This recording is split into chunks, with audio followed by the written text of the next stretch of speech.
أعوذ بالله من الشيطان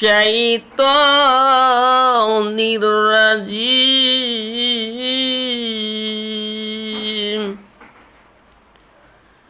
بسم الله الرحمن الرحيم ويل لكل همزة لمزة الذي جمع ماله عددا يحسب أن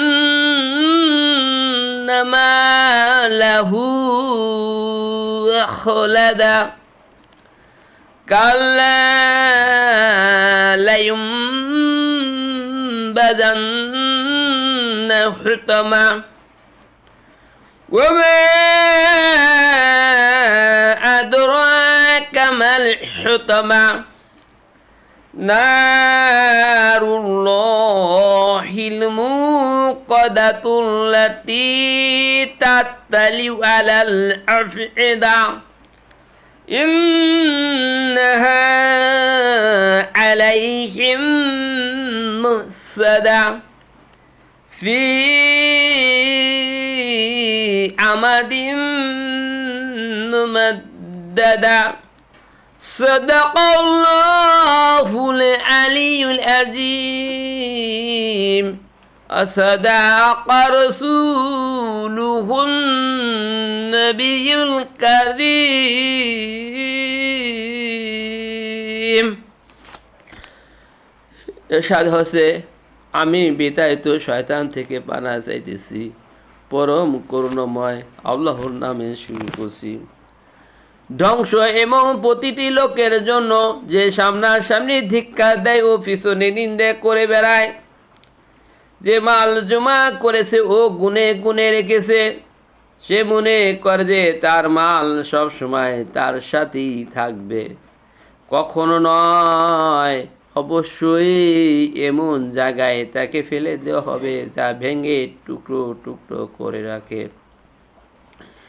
সেই টুকরো টুকরো করা জায়গাটি সম্পর্কে তুমি কি জানো সেটা আল্লাহর আগুন যাকে বেশি করে জ্বালানো হয়েছে যা অন্তর পর্যন্ত গিয়ে পৌঁছবে নিশ্চয় এই আগুনকে তাদের উপর ঢাকনা দিয়ে বন্ধ করে দেওয়া হবে এই অবস্থায় তারা উসস থামে কিরাও থাকবে মহান আল্লাহ তাআলা যা বলেছেন সত্য বলেছেন আমাদের নবী হযরত মুহাম্মদ মুস্তাফা সাল্লাল্লাহু আলাইহি সাল্লাম যা বলেছেন সত্য বলেছেন বাদশাহ আপনি আপনাদের সামনে পবিত্র কোরআন শরীফের সূরাতুল হুমাযা তেলাওয়াত করলাম এবং সরল অনুবাদ করলাম মহান আল্লাহ তাআলা যদি তৌফিক দান করেন কিছু আলোচনা করব আপনারা মনোযোগ সহকারে শুনবেন এবং এগুলো শেয়ার করে অন্যদের ছড়িয়ে দিবেন যাতে অন্যান্য লোকগুলো দেখতে পায় শুনতে পায় মহান আল্লাহ তাআলা বলেন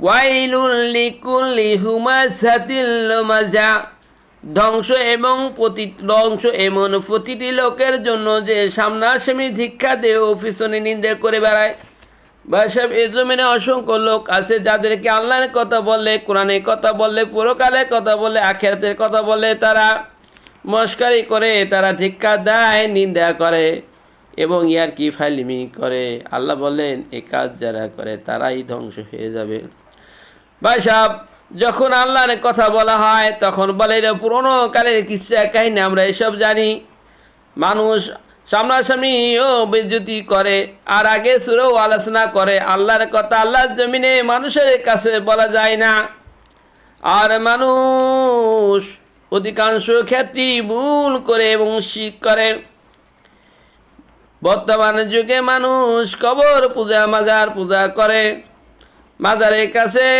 কবরের কাছে মানুষ ছেলে চায় মেয়ে চায় এটাও একটা শিরক আল্লাহ এই শিরকারীর গুনাহ কখনো মাফ করবেন না আল্লাহ নবীজি সাল্লাল্লাহু আলাইহি সাল্লাম বলেন তোমার যদি ছেলের বা ছোটির যদি একটা ফিতাও লাগে আল্লাহর কাছে চাও আল্লাহ ব্যবস্থা করে দিবেন আর মানুষ এই যুগের মানুষ এতই অজ্ঞ এতই মূর্খ যে মানুষ মৃত্যুবরণ করেছে, সেখানে কবর বানিয়েছে, মাজার বানিয়েছে, সে মাজারের কাছে ছেলে চায়, মেয়ে চায়। ভাই সাহেব, এটা কত বড় অন্যায়! আল্লাহ এই অন্যায় কে কখনো সহ্য করবেন না। এজন্য এই যুগেতে মানুষ আল্লাহর কথা বললে নিজেরাও পালন করবে না, অন্যজনকে পালন করতে দিবে না। এদেরকে বলা হয় তাগুত। তাগুতে অনেক শাস্তি হবে। আবার বলে আল্লাযী জামআ মালাহু আদ্দাদা, যে মাল জমা করেছে ও গুনে গুনে রেখেছে। মানুষ দিন রাত পরিশ্রম করে, টাকা পয়সা কামাই করে আর গুনে গুনে রাখে, মনে করে এ মালই আমার। এ মাল কখনো সে খরচ করতে চায় না। ইয়াহসাবু আন্না মালাহু আখলাদা, সে মনে করে যে এ মাল সবসময় তার সাথেই থাকবে। মানুষ মাল মাল কামাই করে আর গুনে গুনে রাখে, আর মনে করে এগুলো আমার মৃত্যু পথে যাত্রী, এ মাল আমাকে সব সময় শান্তি দিবে। ভাই সাহেব, মানুষকে মাল খরচ করার কথা বলে সে খেপে যায়, আর সে কি করে জমা জমা জমা করে রাখে। কাল্লা লায়ুমবাযান্না ফিল হুতামা, কখন নয়, অবশ্যই তাকে মন জায়গায় ফেলে দেওয়া হবে, যা ভেঙে ভেঙে টুকরো টুকরো করে রাখে। বল আল্লাহ তাআলা বলেন, এই দুনিয়ার মানুষের জীবনে হার শেষ হয়ে যাবে, এই পৃথিবী একদিন শেষ হয়ে যাবে, ধ্বংস হয়ে যাবে। এই পৃথিবীও একদিন থাকবে না। এই পৃথিবী ধ্বংস করে ঈসা আলাইহিস সালাম প্রথম ফু দুয়ার ভাঙ্গিয়ে শূন্য বিচ্ছিন্ন হয়ে যাবে। দ্বিতীয় ফু যখন দেখবেন তখন মাঠ জমিন সৃষ্টি হয়ে যাবে, তারপর হিসাব নিকাশ হবে। তারপর মৃত্যুর পর দুইটি জায়গা, একটি জান্নাত, আটটি জাহান্নাম। ভাই, দুনিয়ায় আমরা যে যে হালাতে যেখানে যেভাবেই থাকি, আর যা কিছুই কামাই করি না কেন, দুনিয়ায় বেঁচে থাকার জন্য 40 বছর, 50 বছর, 60 বছর বেঁচে থাকার জন্য এত পরিশ্রম করি, এত কষ্ট করি, অথচ যা কিছুই কামাই করি মৃত্যুর পর সব সম্পদ দুনিয়ায় থেকে যাবে, আর কিছুই সাথে যাবে না। এজন্য আমাদের বাড়িঘর হলো জান্নাতুল ফেরদৌস। আমরা আল্লাহ তাআলা আমাদেরকে সৃষ্টি করে জান্নাতে রেখে দিয়েছিলেন, সামান্য ভুলের কারণে আল্লাহ আমাদের দুনিয়ায় প্রেরণ করেছেন কিছু কালের জন্য। এর জন্য বাজার, দুনিয়া হলো আখেরাত কামার জায়গা, দুনিয়া কামার জায়গা না। দুনিয়া ধন সম্পদ কামার জায়গা না। দুনিয়ায় যদি ভালো ভালো কাজ করা যায়, নেকির কাজ করা যায়, আল্লাহর কাজ করা যায়, আল্লাহ তাআলা আমাদের সেই পৈতৃক সম্পদ জান্নাতুল ফেরদৌস দিয়ে দিবেন। আর দুনিয়ায় যদি ভালো ভালো কাজ না করতে পারি, তাহলে আমাদের আযাবে দিয়ে দিবেন, বললেন জাহান্নামে। আল্লাহ তাআলা 7টা জাহান্নাম সৃষ্টি করেছেন, প্রতিটি জাহান্নামে শুধু আগুন আর আগুন।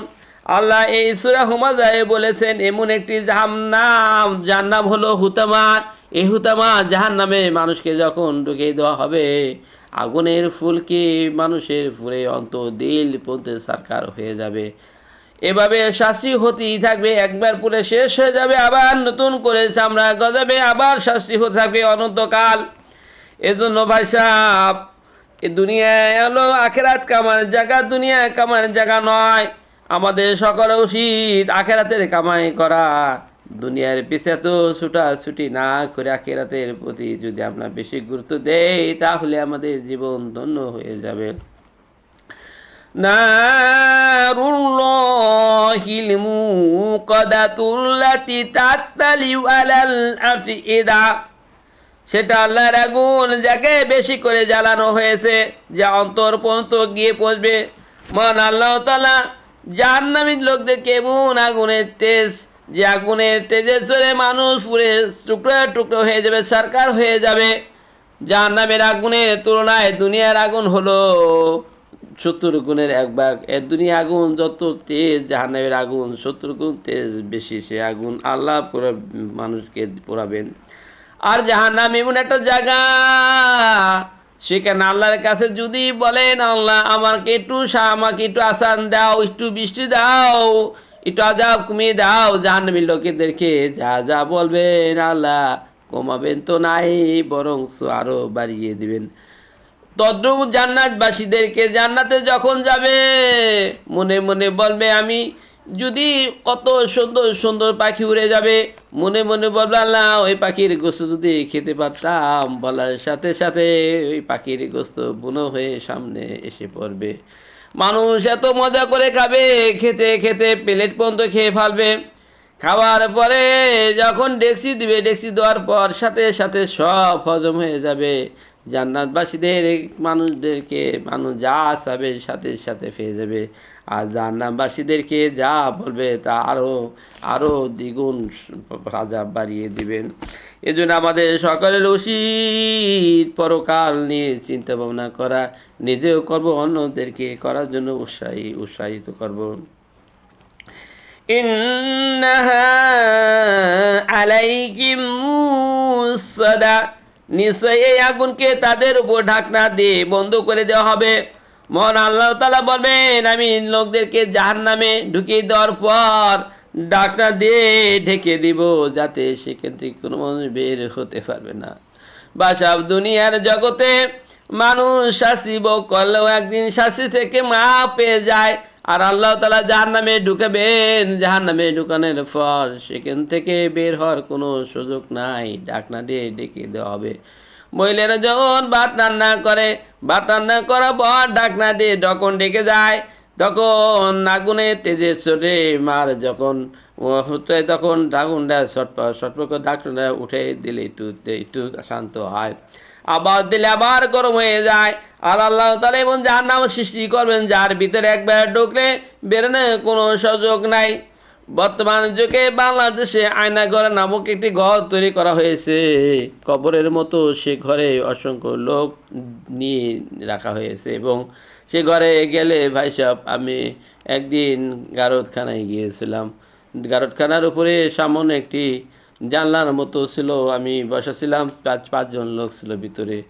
আমার মনে হয়েছিল আমার ভিতরের রূহ, আমার আত্মা, আমার কলজা জানলার কাছে চলে গেছে, যে কোনো সময় বের হয়ে যাবে। এত কষ্ট মনে হয়েছিল।